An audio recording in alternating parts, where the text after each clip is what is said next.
ഇന്ന് ഞാൻ ഒരു പച്ച മാങ്ങ വെച്ചിട്ട് ജ്യൂസ് ഉണ്ടാക്കുന്നത് എങ്ങനെയാണെന്ന് കാണിക്കാൻ പോകുന്നത്. ഇത് എളുപ്പമാണ് ഇത് ഉണ്ടാക്കാനത്. ഈ നമ്മുടെ ചൂട് കാലത്തൊക്കെ വളരെ നല്ലതാണ്, നല്ല ഗുണമുള്ളതാണിത്. നമ്മൾ പുറത്തേക്കൊക്കെ പോയി വരുമ്പോഴും പോയിട്ട് വന്നാലും പോകുമ്പോഴും അപ്പോൾ ഇതൊരു ഗ്ലാസ്സൊക്കെ നമ്മളിത് കുടിച്ചു കഴിഞ്ഞാൽ സൺസ്ട്രോക്കൊന്നും അടിക്കത്തില്ല. നല്ലൊരു കുളിർമ കിട്ടുന്ന ഒരു ജ്യൂസാണ് കേട്ടോ അത്.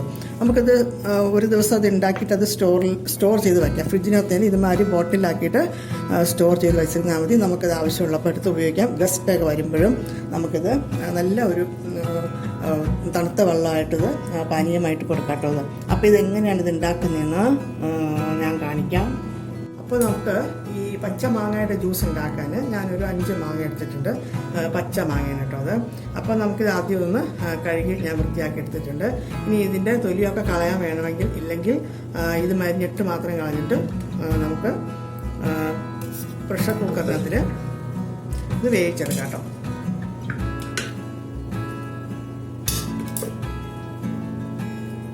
ഇത് മരിഞ്ഞിട്ട് കളഞ്ഞിട്ട് ഒന്ന് വേവിച്ചെടുക്കാം. ഒരു 1/2 ഗ്ലാസ് വെള്ളം ഒഴിക്കുന്നുണ്ട് ഞാൻ. ഒറ്റ വിസിലിൽ അത് വേവിച്ചെടുക്കാം കേട്ടോ. മാങ്ങ വെന്തെടുത്തിട്ടോ.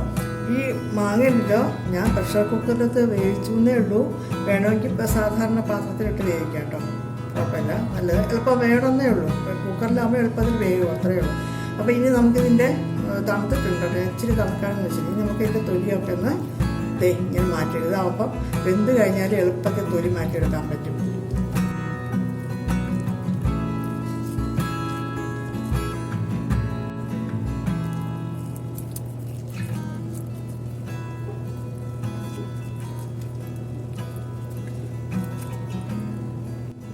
എല്ലാത്തിൻ്റെയും തൊലിയൊക്കെ മാറ്റിയെടുത്തു. ഇനി നമുക്കിത് നല്ലതുമാതിരി കൈ കൊണ്ടൊന്നത് ഇങ്ങനെ ഞരടി പിഴിഞ്ഞെടുക്കാം കേട്ടോ.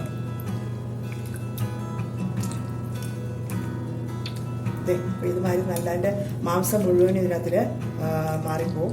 ഇളകിയാലും മാത്രം മാങ്ങേൻ്റെ മാത്രമേ ബാക്കി വരത്തുള്ളൂ, ഒട്ട് വേസ്റ്റ് ആവത്തില്ല. ഇതിങ്ങനെ നല്ലോണം ഞരടിയെടുക്കാം കേട്ടോ.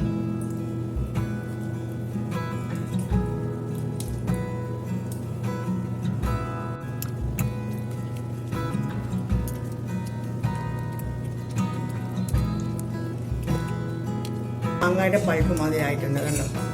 അപ്പോൾ ഇനി നമുക്ക് ഇതൊന്നുകൊണ്ട് മാറ്റി വെക്കാം. ഒരു മിക്സിയുടെ ജാറെടുത്തിട്ട്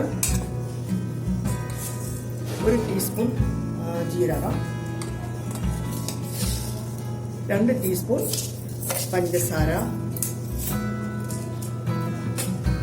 3-4 ഏലക്ക, ഒരു കുറച്ചൊന്ന് 1/2 ടീസ്പൂൺ കുരുമുളക്, പിന്നെ ഒരു 1/2 ടീസ്പൂൺ ബ്ലാക്ക് സോൾട്ട് എന്നാണ് കേട്ടോ. ഇതാണ് ബ്ലാക്ക് സോൾട്ടും കൂടി 1/2 ടീസ്പൂൺ കൂടി ചേർക്കാം കേട്ടോ. ഇനി ഇത് നമുക്ക് നല്ല മാതിരി ഒന്ന് പൗഡറാക്കി എടുക്കാം. ഇത് നല്ലതുമാതിരി പൊടിച്ചെടുത്തു. ഇനി നമുക്ക് ഈ മാങ്ങയുടെ പഴുപ്പുണ്ടല്ലോ എടുത്തിട്ട് നമുക്കൊന്ന് ഇതുമാതിരിയുള്ള അരിപ്പിനകത്ത് നിന്ന് അരിച്ചെടുക്കാം.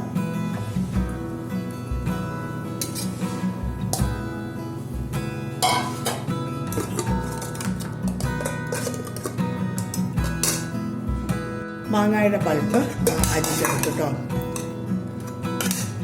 ഇനി ഇത് മാറ്റി വെച്ചിട്ട് ഒരു മിക്സിയുടെ ജാറ് തന്നെ എടുക്കാം. ആ പൊടിച്ച ജാറ് തന്നെ എടുക്കാൻ കേട്ടോ. അതിലേക്ക് 4-5 പീസ് ചെറിയ പീസ് ഇഞ്ചി ചേർക്കാണ്. പിന്നെ കുറച്ചൊന്ന് മിൻറ്റ് ലീസ് ചേർക്കുന്നുണ്ട്.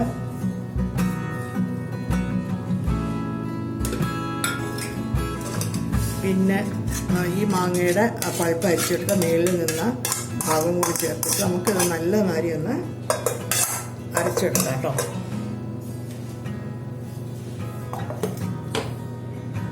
അടുത്തതായിട്ട് ഒരു ചീനച്ചട്ടി ഞാൻ ഗ്യാസിൽ വെച്ചിട്ടുണ്ട്, ചൂടാക്കി വെച്ചിട്ടുണ്ട്. അതിലേക്ക് നമുക്ക് ഈ മാങ്ങയുടെ പൾപ്പ് അരിച്ചെടുത്തത് ചേർക്കാം.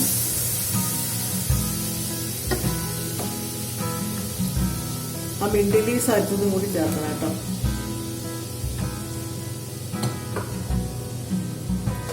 പിന്നെ അതിലേക്ക് പൊടിച്ചു വെച്ചിരിക്കുന്ന ഈ പൊടിയും കൂടി അതിൻ്റെ ഒരു 2 ടീസ്പൂൺ ചേർക്കാം.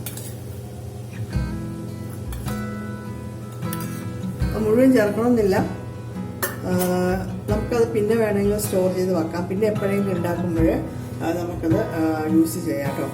ഇനി നമുക്ക് ഒരു 100 ഗ്രാം പഞ്ചസാര കൂടി ചേർക്കുന്നുണ്ട്. ഇതെല്ലാം കൂടി നല്ല മാതിരി തിളപ്പിക്കുക കേട്ടോ.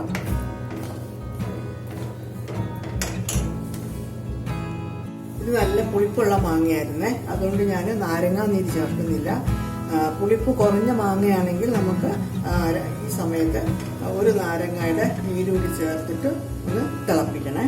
അപ്പം നല്ല പുളിരസം കൂടി കിട്ടും അതിനകത്ത്. ഇതിപ്പോൾ നല്ല മാതിരി തിളച്ച് വന്നിട്ടുണ്ട്. ഇനി നമുക്ക് ഗ്യാസ് ഒന്ന് ഓഫ് ചെയ്യാം.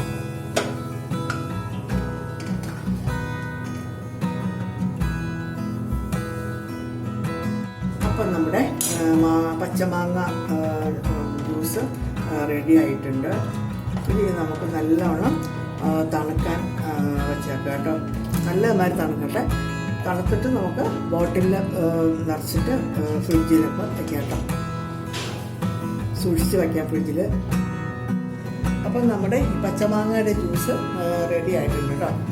അപ്പം ഇനി നമുക്കിനി ഇതൊന്നും ഒന്നുകൂടി അരച്ചേർക്കാം. കാരണം എന്താണെന്നറിയാമോ, ഇതിനകത്ത് ഇത്തിരി ഏലക്കായുടെ തൊലിയൊക്കെ ഇങ്ങനെ കിടപ്പുണ്ട്. അതൊന്നും നമുക്ക് മാറാൻ വേണ്ടിയിട്ട് ഇതൊന്നുകൂടി ആദ്യം അരിച്ചെടുത്ത് അരിപ്പിൽ തന്നെ ഒരിക്കൽ കൂടി ഒന്ന് അരിച്ചെടുക്കാം.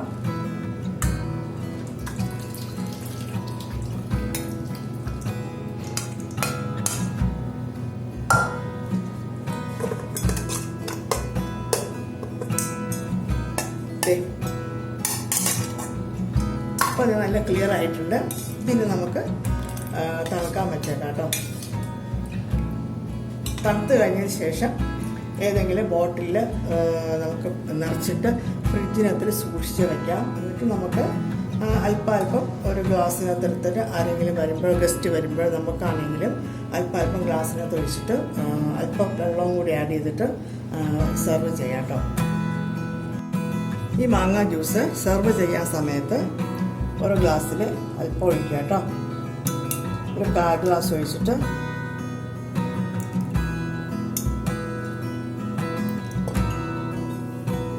നല്ല തിക്കാണ്, അതുകൊണ്ട് അല്പം വെള്ളം ചേർത്തിട്ട് നമുക്കത് സെർവ് ചെയ്യാം. ഐസ് ക്യൂബ് ഇടണമെന്ന് ഇഷ്ടമുള്ളവർക്കാണെങ്കിൽ ഐസ് ക്യൂബ് ഇട്ട് നല്ല തണുത്തായിട്ടൊക്കെ കഴിക്കാം കേട്ടോ. ഐസ് വേണ്ടെന്നുള്ളവർക്ക് ഐസ് ചേർക്കണ്ട. അത്രയേ ഉള്ളൂ. ബാക്കി വരുന്നത് നമുക്കിതുമാതിരി ഒരു ബോട്ടിലാക്കിയിട്ട് ഫ്രിഡ്ജിനകത്ത് സൂക്ഷിച്ച് വയ്ക്കാം. ആവശ്യമുള്ളപ്പോൾ എടുത്ത് ഇതുമാതിരി ജ്യൂസാക്കി കഴിക്കാം കേട്ടോ, കുടിക്കാം. ഗസ്റ്റൊക്കെ വരുമ്പോൾ എളുപ്പത്തിൽ നമുക്കിത് സെർവ് ചെയ്യാൻ പറ്റും. ഓക്കെ, അപ്പോൾ ഈ മാങ്ങ ജ്യൂസിൻ്റെ റെസിപ്പി എല്ലാവരും ട്രൈ ചെയ്യാം കേട്ടോ. ഒത്തിരി എളുപ്പമാണിത്. ഓക്കെ, എളുപ്പത്തിൽ അത് ഉണ്ടാക്കാം. പെട്ടെന്ന് ഉണ്ടാക്കാൻ തുടങ്ങിക്കാൻ ഒരു 10 മിനിറ്റ് മതി ആക്ച്വലി. ഓക്കെ, അപ്പോൾ എല്ലാം ട്രൈ ചെയ്യാം. Okay, bye bye.